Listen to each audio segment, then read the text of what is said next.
Hello, welcome to my YouTube channel. I am Supun, one of doctors from Sri Lanka. And today we are going to discuss about Acute Respiratory Distress Syndrome ARDS. If you are new to my channel, please subscribe and like the video, and let's get started.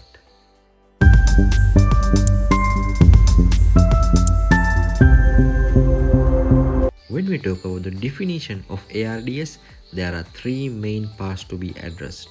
Number one, there's acute respiratory failure with non-cardiogenic pulmonary edema, reduced lung compliance, and there's hypoxemia, which is refractory to oxygen treatment.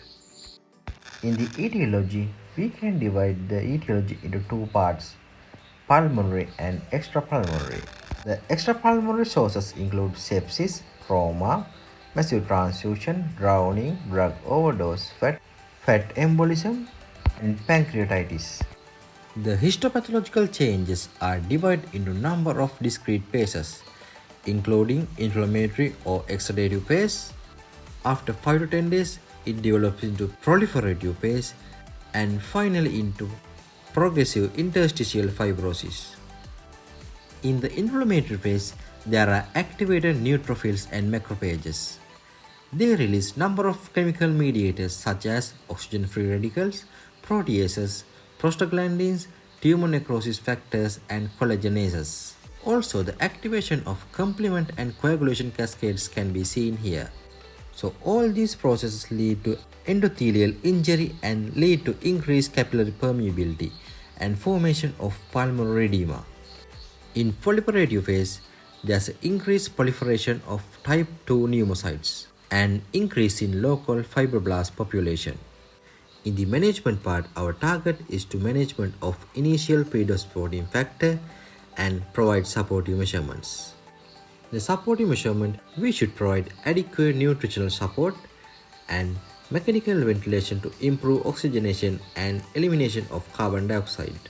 In the ventilation, we use high levels of positive end expiratory pressure. This helps to open the alveoli throughout the whole respiratory cycle.